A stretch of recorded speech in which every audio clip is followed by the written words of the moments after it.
Equestria's Legend of Everfree is owned by Hasbro Studios. All rights go to Hasbro Studios. I don't own any footage of this movie at all. I own nothing. This is just for review purposes only. My Little Pony Equestria's Legend of Everfree. Now, just so you know, I got over the rant, but trust me, I know that this movie isn't gonna come out good. It's not gonna be bad or terrible, it's just not gonna be good as like the last one. I did like the last one, but it has problems, and trust me, these problems in this movie are not gonna be good. But anyway, let's get to the story. We then cut to human Twilight and Spike, who they went to sleep for too long that they're gonna be late for Camp Everfree. Main 5 are gonna go as well. And then we get this. We get a scene of Midnight Sparkle for some reason was back after the events of Friendship Games, but apparently it was all in human Twilight's imagination. But this time they're actually going to Camp Everfree for real. Because Principal Celestia wants to have fun with the new characters, which I'll get to soon, and have the students have a great time there. We meet our 2 new characters in this movie, Gloria, Daisy, and Timbo, who both are brother and sister. The 2 are explaining to the classes about the activities they're gonna do, but Timbo must be distracted by Twilight Sparkle. The 2 interact with each other, and Twilight Sparkle is starting to have a crush on him, and they seem to be getting along easily. But for some reason, Gloria and Timber aren't getting along for some reason. Sunset Shimmer is making fun of Twilight for having a crush on Timber. But then we see items from Sunset Shimmer and Twilight Sparkle floating in the air for some magic reason. Okay, just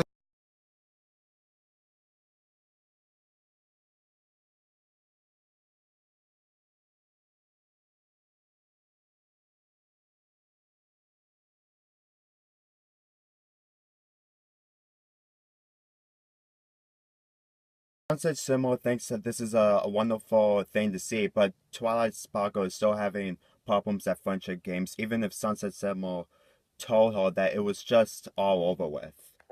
While Twilight Sparkle and Timber are bonding together, Last Century is disappointed, and Sunset Shimmer said, well, the original Twilight isn't never coming back. I'll talk about this later. At night at camp, Timber just tells a story about the legend of Gaia Everfree, and people were so scared that they hug each other. I'm not kidding. Gaia Everfree was about to haunt these 2, but they begged them to not, which makes Gaia Everfree to go away. Twilight Sparkle is still paranoid about the magic inside of her because she's still worried about Midnight Sparkle. And then we get this. A boat crashed into the dock, and just so you know, the dock is going to get destroyed a lot in this movie, and Twilight Sparkle is getting really more paranoid. Twilight Sparkle decides to run away and sings a song that I will talk about later in the movie. And Twilight unintentionally ran into Timber again, and they get more moments again. I'll talk about more about this later. I don't want to show a lot of moments of these right now. However, Camp Everfree is starting to get really worse and worse because of the magic going haywire again. For some unknown reason. Rarely unintentionally pushed Applejack to the woods into the water, and there was an explosion inside the cafeteria that Pinkie Pie unintentionally did, and Flesheye was allowed to have magic, have animals coming to her. And Rainbow Jess has the speed of Sonic the Hedgehog. Sunset Shimmer and found Twilight Sparkle in the woods because she just wants to get away from Camp Everfree as possible because of the magic, and then they bump into Timbo for some reason. Sunset Shimmer figure out that there's magic inside of Timbo's pocket. And she figure out that Gloria is behind all this. When she gets to the cabin, she hears Gloria and Timbo having problems again. They're not getting along because, well, I'm gonna stop the story right there. I'll talk about more later on. First of all, I want to talk about the problems.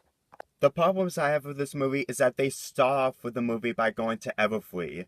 They didn't start off with them getting on the bus to Camp Everfree or have any explanation how the school people are going there. And I really didn't like the introduction.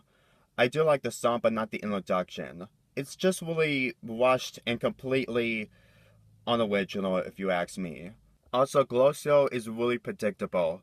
I really didn't like her character development in this movie, and she may be nice, but since this is a spoiler review, you'll pretty much understand that she's not the good girl you think. Also, Filthy Witch, I really didn't like him. He barely appears at all in this movie.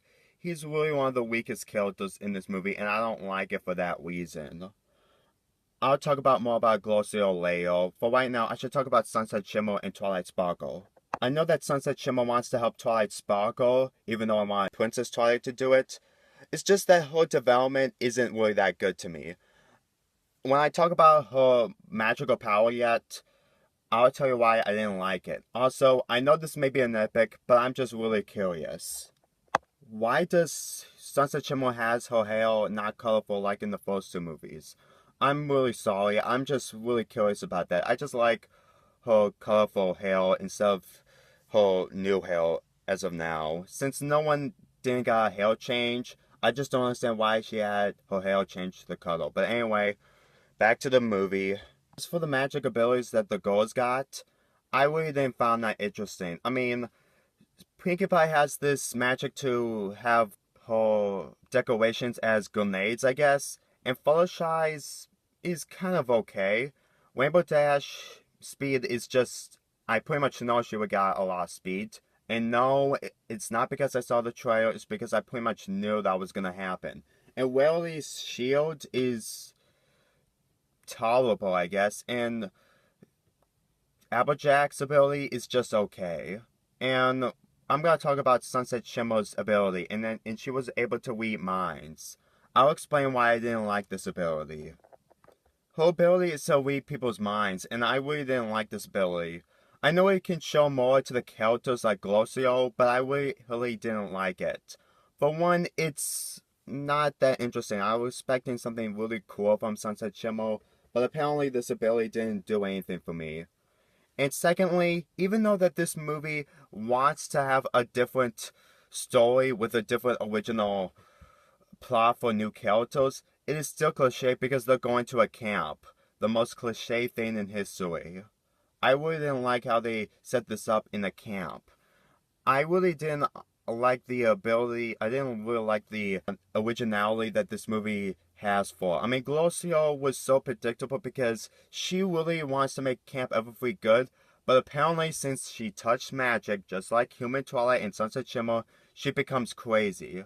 I swear, is magic like a drug in these movies? I'm just curious. Sunset Shimmer wore the crown and she got possessed, which is kind of drugless, I guess. And Twilight Sparkle, when she got magic, because she took magic from other Equestria girls, it's kind of like drugs too. And now Glocio has crystals around her neck, so she has magic, which is also druggish. I don't know. I just don't understand how these movies have magic become like drugs or something. That's just something I don't understand. But anyway, I should talk about Camp Everfree itself. Camp Everfree is just basic. It's really generic. I really didn't like this place at all. I understand that the tents and buildings look kind of nice, and so is the dock, but I really didn't like it since it's very predictable. Since this is a camp movie, I pretty much know that this place isn't really that interesting. However, I do like the Crystal Cave. It's kind of like very original. That's pretty much the only good thing I could say about this movie is that the Crystal Cave looks pretty good. But everything else just isn't good. The animation is still the same, nothing special, but I still like the Crystal Cave. I should talk about Flash Sentry now. In this movie, he's useless, but not completely. He has scenes with Sunset Shimmer. In case you forgot about the first movie, they broke up because of some kind of argument they have, and Sunset Shimmer was turning evil and stuff. But in this movie, they started to go each other again. I really didn't like this because not only it makes Flash Sentry forget about Twilight Sparkle, but kind of makes him weaker. You see, he just said he got over Twilight Sparkle because Sunset Shimmer told him to. But the problem is that that was just human Twilight.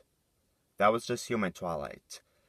He didn't see Princess Twilight since Rainbow Rocks, and I really didn't like how they just waited for a movie and they just throw it in with no development whatsoever. I really didn't like it. I just really hope that in the next movie, I pretty much know there's gonna be a next movie. I'll explain about that later. That there's gonna be the last Equestria Girls movie because Princess Twilight might appear and talk to Flash Century one more time. Or a few times.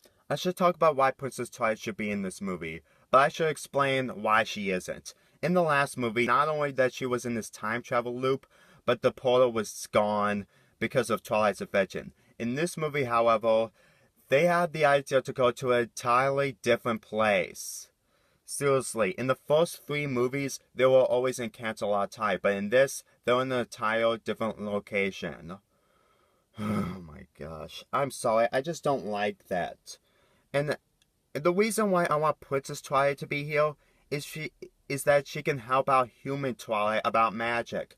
I know that's why we have Sunset Shimmer for the development, but she has the ability to read minds, and for the looks of her development and her personality, she should be ready to come back to Equestria. Even though that some of you people say that she's accustomed to Canterlot, well, you should forget about one thing. She lives in Equestria. I don't think that she's ready to come back yet. I thought she was at the end of Friendship Games, but apparently she isn't just yet. I really think that the reason why she completely didn't have any purpose to come back is because she wants to be with her friends a little longer. But anyway, I should talk about the ending, because I want to get this over with as possible. There was no shocker. Gloria was Gaia Everfree the whole time because she kept using so much magic. Oh my god, I pretty much know what this is going through. I really didn't like this development whatsoever. Sunset and the others try to help Human Twilight to take care of this magic problem, and she thinks that she can't do it, but the others believe that she can. She tries to do it, and she has problems with Midnight Sparkle, but her friends are always by her side no matter what, because it's the magic of friendship. This scene was actually kind of good. I did like this scene a lot. It really shows that her friends, even in the humor world, can root for her and understand how magic works. It's kind of good, and it's about development than in the last movie. The only thing I don't like is that what she understands is the magic of friendship. I know that friendship is magic, yeah, but she's just having problems hanging out with friends. I know that there was a book of Twilight's Sleepover Surprise where she tries to hang out, but apparently I really didn't like that. I know I didn't read that book, but I pretty much know how it played out. But anyway, Twilight Sparkle saves the camp, and everyone lives happily ever after as usual. And they have a concert in the Crystal Cave, which is kind of cool. Okay, I should put out my thoughts in this movie. I know I didn't talk about the songs, but I'll get to them.